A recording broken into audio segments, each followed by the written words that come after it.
I'm Aaron Porras, and thank you for joining us from our studios in Israel. Coming up in today's newscast, internationally recognized terror organization Hamas agrees to a prisoner swap with Israel. Palestinian reconciliation talks hit a possible wall, and Fox Media gets ready to film an American pilot of an originally Israeli comedy show. Stay tuned for the latest news in Israel.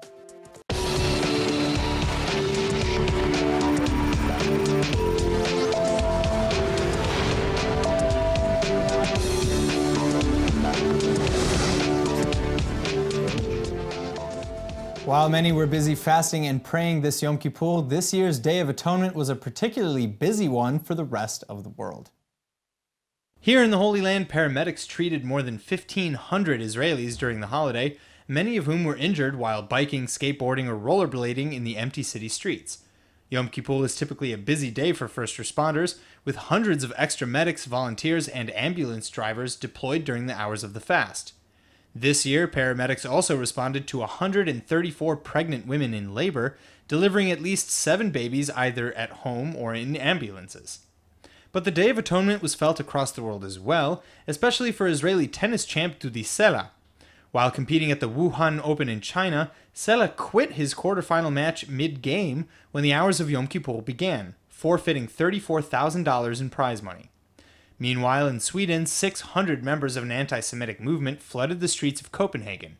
But when their demonstrations quickly grew violent, Swedish police deployed batons and tear gas, arresting at least 50 anti-Semitic protesters. Needless to say, this was quite a busy Day of Atonement all over the world. Although all reports are focused on Hamas and Fatah unifying, Hamas is currently negotiating a prisoner swap deal with Israel, and it looks like Egypt has stepped up with a proposal Hamas has agreed to accept. According to reports in Arab media, Hamas leader Yahya Sinwar told a Hamas youth organization on Thursday that the terrorist group has accepted a prisoner swap deal proposed by Egypt. The terror chief added that Hamas is now waiting to hear Israel's response. The report suggests the deal would take place in 3 stages. During the first stage, Israel would return 39 bodies of Hamas terrorists, and in return, Hamas would provide information on prisoners missing who Israel believes are being held by Hamas.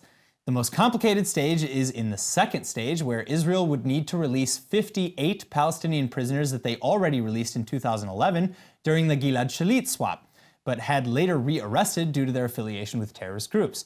Then the final stage would be negotiations based on the information released in the first stage, with Egypt mediating the talks. Back to the first stage, though, the IDF believes that Hamas is holding the bodies of Hadar Golden and Oron Shaul, and the army claims that both soldiers died in combat during the 2014 Gaza war, while Hamas has continued to hint that they could be alive. Hamas is also reportedly holding Israeli citizens Abraham Mengistu, Juma Ibrahim Abu Ghanima, and Hisham Abu Said.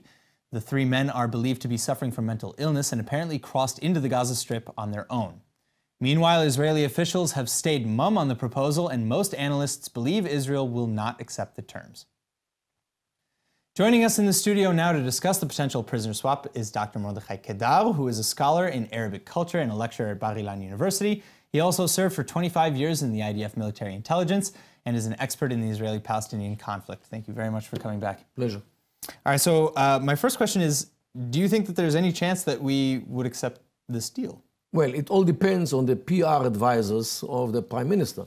If they recommend that in order to promote his posture in the Israeli public, he should go forward with this swap, it will happen. If he listens to those who understand what happens around us, most probably he will not go, because it's a bad deal. It's imbalanced, first of all. We are going to release, Hamas are going to release very few, while we are going to release many more. This is one thing. Second thing, we always have to bear in mind, especially this time, that Hamas is on the verge of bankruptcy from a financial point of view. And they need urgently other parties to come in. And they are like the PLO or others. Iran, for example. They are afraid that if the PLO takes over, means are being nominated again to run the strip, the Gaza Strip, they will not be able to stand in front of the pressures from the PLO to release those Israelis without such a contract. So this is like the last minute which they can get something, before they have to surrender to the demands of the PLO, which supposedly will take over the strip in order to bring water, to bring electricity, to deal with the sewage, deal with jobs and money, which Hamas failed totally to the last 10 years since they took Gaza over in 2007. So, couldn't we look at this as if, that Middle East haggling situation, and then come back to the table and say, listen, this deal is unacceptable, here's my counteroffer?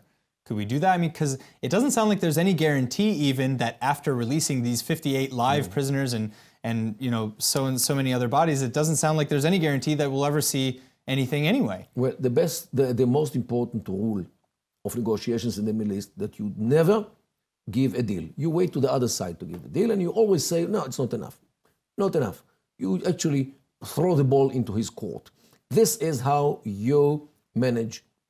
Once you gave something, you gave it. You cannot retrieve from this already. This is, I would say, the inability of Israeli politicians to understand the Middle East and how to deal and how to conduct negotiations in this area. The culture of this area needs a different kind of negotiations. It's not America here, it's not Europe here, and this is not a Western culture, unfortunately, but this is what we deal with. Here in the Middle East, if you say that I am willing to do something, it's done. You cannot retrieve anymore, and this is the minimum. We might be given more, but this is the minimum. You never say it. You say, hey, I give nothing. What do you give?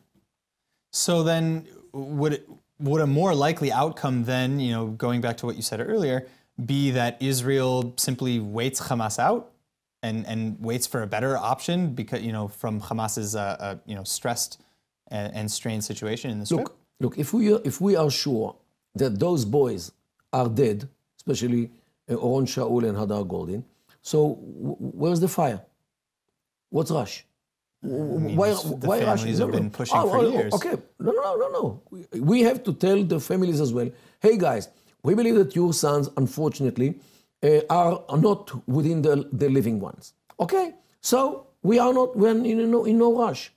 And the more hasty we are in order to get a deal, the higher the price gets.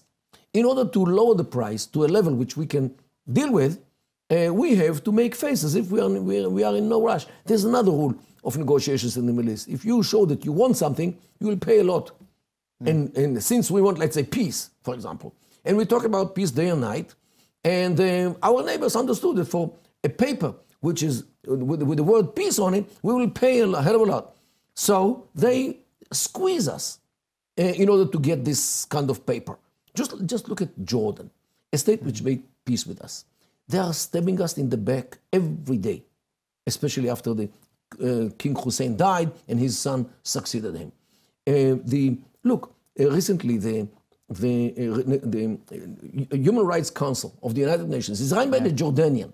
Every day it issues a decision against Israel. Why? Because he wants to bash Israel in order to establish a Palestinian state in the land of Israel. So he, means the king, doesn't have to establish a Palestinian state in his state, which is a Palestinian majority with the Palestinians. Okay, so this is why we don't understand the Middle East, and we surrender to everyone who smiles to us, who shakes hands with us, or gives us a paper with a word peace on it.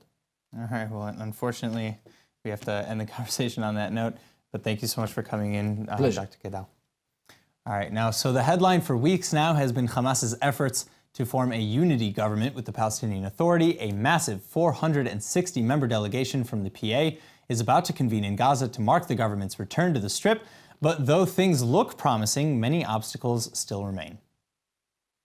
Hamas, of course, seized control of the Strip from Palestinian Authority President Mahmoud Abbas's Fatah party back in 2007, and the two factions have been fiercely split ever since. But with the situation in Gaza crumbling more and more by the day, Hamas has been driven into a corner with fewer and fewer options. Now it's looking like they're ready to bury the hatchet, though, and give control of Gaza back to the Palestinian Authority. Now, this isn't the first time that reconciliation talks like this have been on the table, but this time they may finally yield promising results. إذا أرادت الحكومة الفلسطينية وأيضا حركتي فتح وحماس الذهاب إلى مصالحة بنوايا إيجابية، أعتقد أنه يمكن لكن فيها مطبات عديدة وفيها مشاكل كثيرة، وهي تحتاج إلى أموال أيضا كثيرة من أجل إعادة تهيئة الأوضاع في قطاع غزة بحيث تنسجم وتتلائم مع الأوضاع في الضفة الغربية. Hamas has already dismantled its management committee in the Strip, stepping aside to allow President Abbas's government to step in. But the question of Hamas's military wing, which is heavily equipped with rockets and armed soldiers poised to attack Israel, may be one of the deal's biggest sticking points. While many have speculated that Hamas will seek a Hezbollah-like option, keeping its army intact while giving up any true governing responsibilities, the Palestinian Authority has apparently denied this as a possible course of action. Indeed, it seems that a Hamas army would complicate the Palestinian Authority's relationship with foreign aid donors and threaten security with Israel. The talks will continue in Cairo after the delegation meets in Gaza, but for now, all we can do is wait and see where this goes. Last week, the world saw the historic outcome of the Kurdish referendum vote, with an overwhelming majority voting in favor of establishing an independent Kurdish state. But now we're seeing even more fallout in the Arab world following the referendum results. Here with more on the story is ILTV's Brett Allen Smith. Brett, what's the latest on this? Thanks, Aaron. Well, as you know, the Kurdish referendum has been a very contentious topic in the Middle East. Israel is basically the only country vocally supporting the Kurds' call for independence, while others worry that the vote would destabilize the region at a time when there's already a war with the Islamic State going on. And now that the vote went ahead and succeeded with such an overwhelming majority, people are starting to point fingers. Turkish President Tayyip Erdogan has apparently just accused the Mossad of having a hand in the vote, and the leader of Hezbollah has even called the events a scheme to partition the Mideast even further, starting right there in Iraqi Kurdistan. Right, but, is this possible? I mean, how could the Mossad have played a role in pushing the vote ahead? Well, we've got to keep in mind, this is a vote that almost no one wanted in the first place. I mean, after Netanyahu vocalized his support for the referendum, the U.S. reportedly asked him to just lay off the topic, and the U.S. actually ended up being against the vote altogether. So while Israel has been very sympathetic to the Kurdish cause for independence over the years, it may be kind of a stretch to believe the government actually facilitated the vote under circumstances like this, as you'll see right now in the report. The votes are in, and a whopping 92% of tallied Kurds have voted for an independent Kurdish state in the Middle East.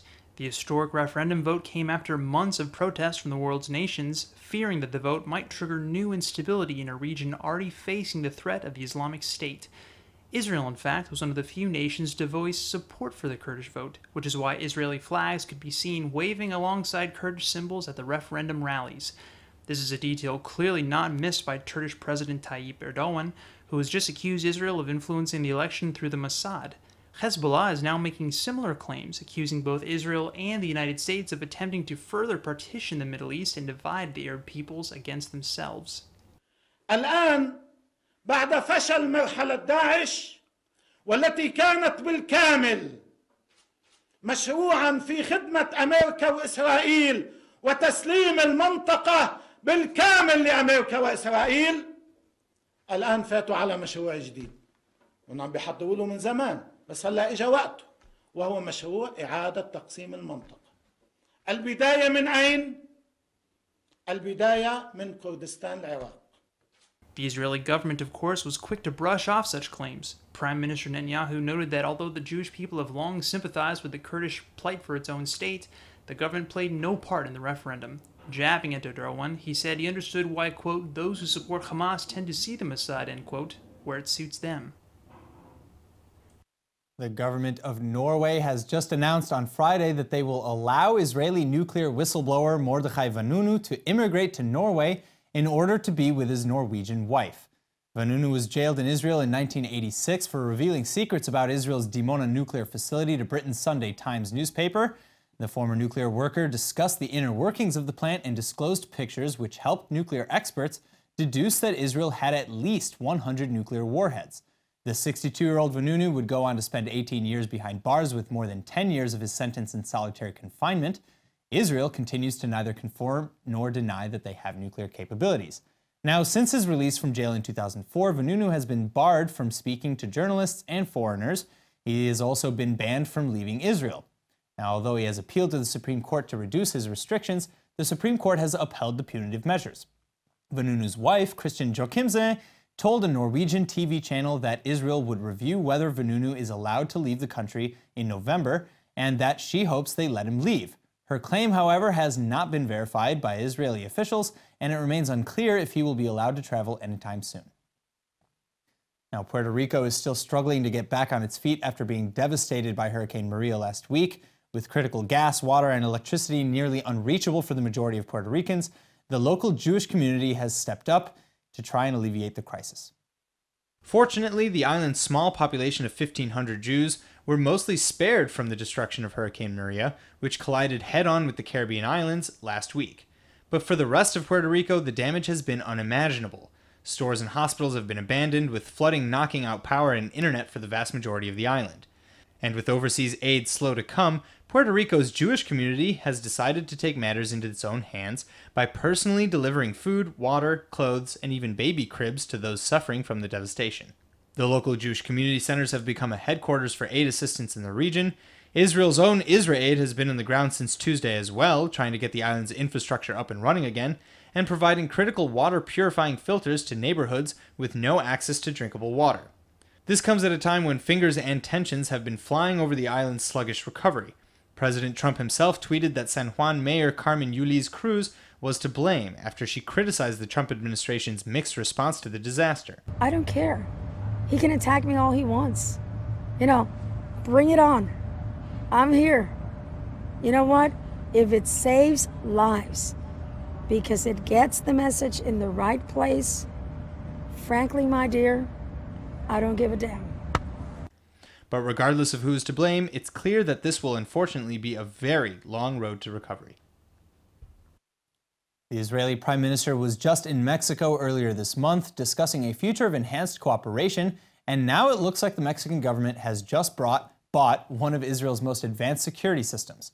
That's right, Mexico has snapped up the Aerostar tactical unmanned aerial system, an advanced intelligence gathering tool, and the Aerostar was developed by Israeli company Balam Security, which sells military equipment throughout Latin America. The size of the deal hasn't been confirmed yet, but reports are estimated that Mexico paid upwards of $15 million for the security system.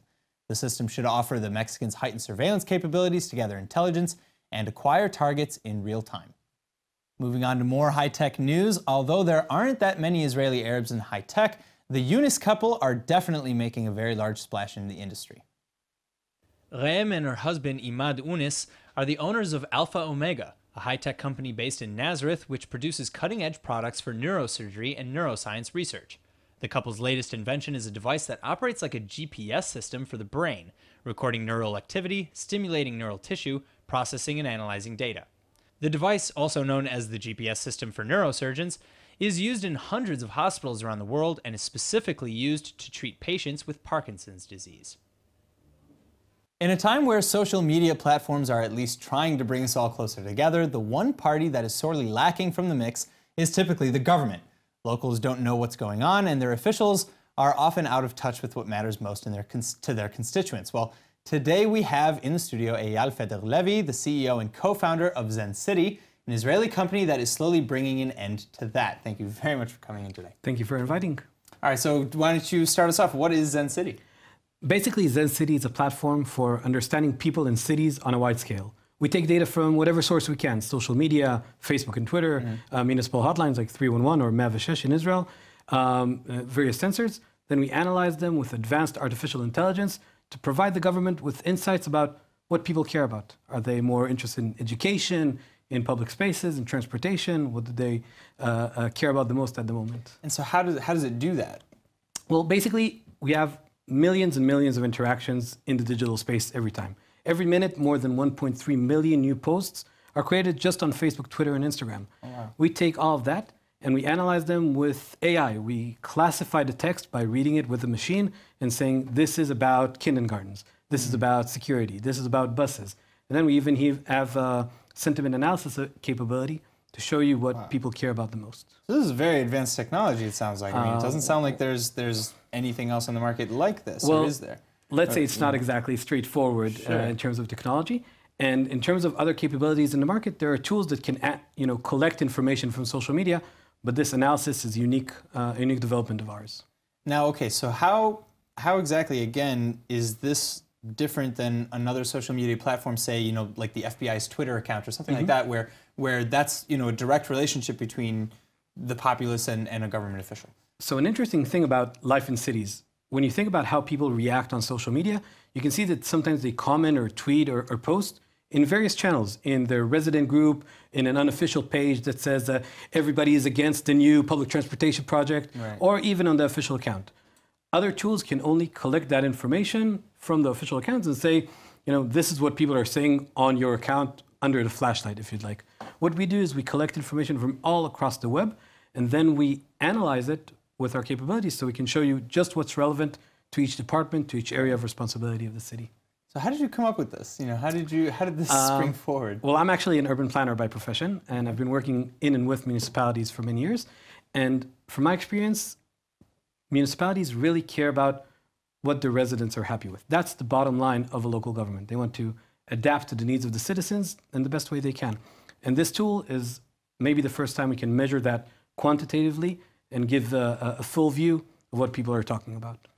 So, can you give us some examples? Where is Zencity operational, and give us like some success stories? So, we're a startup company, so we're pretty young. We just had that product come out less than 6 months ago, and I'm happy to say today we're working with. Thank you. I'm happy to say we're working with most major cities in Israel, including Tel Aviv, Ramat Gan, Eilat, and many other big cities here. And we just started working with the city of Paris in France, and we're about to have our first U.S. clients in a few weeks from now. It's incredible. So, if people, first of all, I'd like to know, how can this technology maybe be extrapolated and to do other things? What's next for Zencity? What is the natural evolution of this? So, I think our biggest goal is to help cities be managed in accordance with the needs of their citizens. We know that local governments want to do that, right? Even the worst mayors in the world want to answer the needs of the citizens just to get reelected. But of course, most of local government employees really care about doing their best to answer people's needs. And our goal is to give them visibility into what are those things that people care about the most. Already in our platform, we can hear thousands and even dozens of thousands of voices in every city. We analyzed more than 1 million interactions last month. But the future is to take that one step forward and to get data from other sources like sensors that are all around us, like local news outlets, and many, many other new interactions. Amazing. Incredible. All right, well, thank you. Unfortunately, that's all the time we have. Thank you so much for your time. Thank you for coming. Yeah. Thank you so much. Zencity, thank you so much. All right, well, it looks like we're about to get yet another American remake of a hit Israeli TV series. Fox Studios has just ordered a pilot episode for the United States adaptation of the series Neve Tzur, a show that originally introduced Israeli audiences to one of its first ever culturally diverse mixed families. The original run of Neve Tzur in Israel told the story of an Ethiopian-Israeli family whose son marries an Ashkenazi woman. The half-hour comedy opened awareness of some of society's most institutionalized problems by poking fun at the misunderstandings between different cultures. The American remake will play similar themes, but relocate things to Minnesota, where the story will center on a relationship between the son of African refugees and the daughter of a Caucasian family from the Midwest. And it looks like Fox already has incredibly high hopes for the pilot, too. The studio has already put 5-time Emmy Award-winning Modern Family writer Vali Chandrasekaran at the helm, under the productional banner of Lee Daniels, whose hit series Empire continues to dominate the ratings.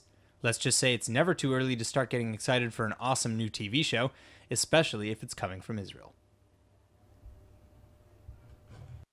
Enroll in eTeacher's online Hebrew courses and quickly discover that it creates the deepest connection to Israel that you could ever imagine.